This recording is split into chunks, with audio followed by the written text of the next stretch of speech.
قبل ما تقولي مش هطعم التطعيمات دي، عايزاكي تسمعي المعلومات دي كويس جدا، لان انا في الفيديو ده هجاوبكم على كل الاسئله اللي بتدور في دماغكم بخصوص التطعيمات الاضافيه، ولو في اي حاجه زياده محتاجه تعرفيها اكتبي لي في الكومنتات. بصوا يا جماعه، مش معنى ان احنا بنقول عليها تطعيمات اضافيه يبقى هي كده مش حاجه اساسيه، بالعكس يا جماعه هي اساسيه ومهمه جدا، وكمان على المستوى الطبي هي اجباريه اصلا مش اضافيه، وده لانها بتحمي من امراض منتشره جدا وخطيره جدا وبتسبب مضاعفات احنا في غنى عنها. فانا هحاول باختصار اشرح لكم بطريقه بسيطه كده ايه هم التطعيمات الاضافيه، فايده كل واحد فيهم وميعاد كل واحد فيهم. واول تطعيم معانا هو تطعيم الرد، منتشر جدا بين الاطفال الرضع النزلات المعويه اللي بعد الشر عنهم جميعا يا رب بتوصل احيانا للجفاف، اللي هو من كتر الاسهال ومن كتر الترجيع الطفل بيبتدي يدخل في مرحله جفاف، ونضطر نلجا وقتها بقى لتعليق محاليل والحاجات كده احنا في غنى عنها تمام. فالرد ده هو الفيروس الاساسي المسبب للنزلات المعويه، لان هو فيروس بيسيب الامعاء والمعده. فاحنا نقدر نقول ان تطعيم الرد ده هو العدو الاول للجفاف، وده لانه بيحمي بنسبه كبيره جدا من النزلات المعويه اللي هي بتوصل لجفاف، اللي قلنا حلها بيكون حجز في المستشفى وتعليق محاليل. فانت تقدري تتفادي بكل ده بتطعيم واحد بس، هو تطعيم الرد. بس خليني اقول لك معلومه مهمه جدا بخصوص تطعيم الرد. تطعيم الرد لازم يتاخد قبل ما الطفل يتم 3 شهور ونص، يعني لو الطفل عدى 3 شهور ونص خلاص كده الجرعه الاولانيه راحت عليه، فبالتالي مش هيقدر ياخد الجرعه التنشيطيه، انت كده مش هتعرفي تدي تطعيم الرد. يعني لازم تخلي بالك ان الطفل قبل ما يتم 3 شهور ونص تكوني التزمتي وتكوني اهتميتي وتكوني اديتي تطعيم الرد. فانسب ميعاد لتطعيم الرد تقدري تدي فيه الطفل التطعيم ده ان انت تفوتي اسبوعين، مش اقل من اسبوعين، على تطعيم الصحه بتاع الشهرين، وبعد كده هتروحي للدكتور وهتطلبي منه ان انت عايزه تدي تطعيم الرد. وتطعيم الرد يا جماعه هو نقط بتتاخد من خلال الفم، وموجود منه نوعين، الروتاتيك والروتاريكس. الروتاريكس بيتاخد منه جرعتين بس، اما الروتاتيك بيتاخد على 3 جرعات. هو مفيش اي اختلاف فيهم، هما الاثنين هيدوا نفس النتيجه، لكن الفكره بس في عدد الجرعات، واحد بيتاخد على جرعتين وواحد بيتاخد على 3 جرعات. ومعظم الدكاتره هتلاقيهم بيرشحوا روتاريكس. تاني تطعيم معانا في التطعيمات الاضافيه هو تطعيم المكورات الرئويه. برضو هنلاحظ ان منتشر جدا بين الاطفال موضوع الالتهاب الرئوي ده، وده بسبب بكتيريا شديده جدا اسمها المكورات الرئويه، والبكتيريا دي بتسبب التهاب في الاذن الوسطى بيوصل للالتهاب الرئوي، وبيوصل احيانا بعد الشر للالتهاب السحائي. فالتطعيم ده يا جماعه هيحمي الطفل كويس جدا من التهاب المكورات الرئويه اللي بيكون علاجه دايما بيكون مضادات حيوي. هنلاقي معانا ان تطعيم المكورات الرئويه بيتاخد على 3 جرعات، جرعه لما الطفل بيتم شهرين، وجرعه لما الطفل بيتم 4 شهور، وجرعه لما الطفل بيتم 6 شهور، وليه كمان جرعه تنشيطيه بس الجرعه دي بتتاخد بعد ما الطفل بيتم سنه. برضه هنعمل زي ما عملنا في تطعيم الروتا، ان احنا هنفوت اسبوعين من تطعيم الصحه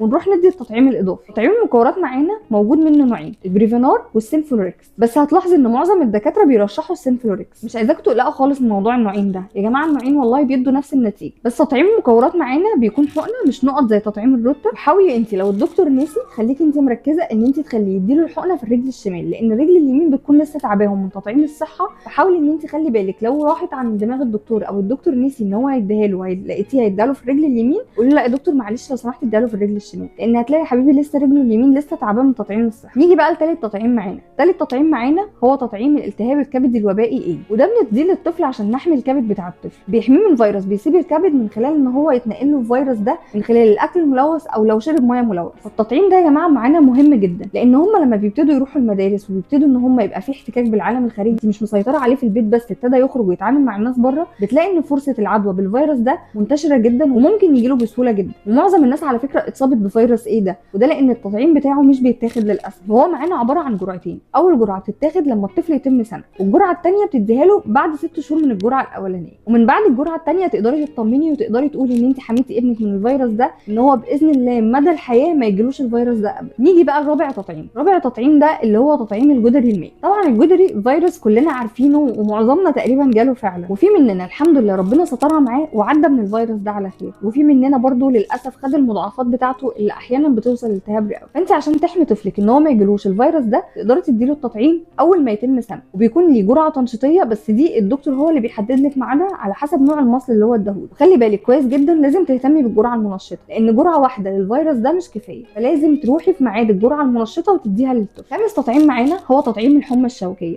او المعروف بالالتهاب السحائي. والتطعيم ده يا جماعه مهم جدا فوق ما تتخيلوا، لان احنا بنقدر نسميه ان هو الحارس الامين للمخ، وده لانه بيحمي المخ من بكتيريا بتصيب الاغشيه المحيطه بالمخ. والمشكله ان البكتيريا دي سريعه جدا في الانتشار وخطيره جدا، وبيوصل اذاها كمان احيانا للحبل الشوكي. اكيد سمعتوا ان في المدارس بيدوا تطعيم للحمى الشوكيه، بس هو في مشكله صغيره ان هو قديم شويه ومفعوله مش قوي قوي زي المفعول بتاع المصل الخارجي. ده غير ان انت لازم تخلي بالك ان طفلك يكون دخل او وصل لمرحله دخول المدرسه وهو واخد كل تطعيماته. يعني احنا ما ينفعش ان احنا نستنى تطعيم الحمى الشوكيه بتاع المدرسه، لا لازم انت تكوني مأمنه طفلك وداخل المدرسه وهو واخد كل التطعيمات بتاعته اللي بتحميه من اي فيروس او اي بكتيريا ممكن تتنقل له من الاختلاط في المدرسه. برضو التطعيم ده معانا موجود منه نوعين، نوع بيتاخد في عمر ال9 شهور ونوع بيتاخد في عمر السنتين، واللي يقدر يحدد لك انت هتدي لطفلك انهي نوع فيهم هو الدكتور الخاص بتاعه. وخليكي متاكده ان انت مجرد ما اديتي لطفلك التطعيم ده انت حافظتي له على المخ وعلى الحبل الشوكي بطريقه امنه جدا. نيجي لسادس تطعيم معانا وهو تطعيم الانفلونزا الموسميه. طبعا اي بيت فيه طفل الشتاء بالنسبه له ده كابوس، وده لانهم يا حبايبي طول الشتاء لا اما عندهم نزلات برد، لا اما في سخونيه، لا اما عضمهم تعبهم، لا اما نفسهم فيه مشكله، مناخيرهم مخنفره، صدرهم مقفول، فكل الحاجات دي بسبب فيروس الانفلونزا. فاحنا طبعا نقدر نتفادى كل الاعراض دي بان احنا هندي تطعيم كل سنه وفي نفس الميعاد، ويفضل ان انت تدي التطعيم ده في شهر 9 او في شهر 10 اللي هو قبل دخله الشتاء،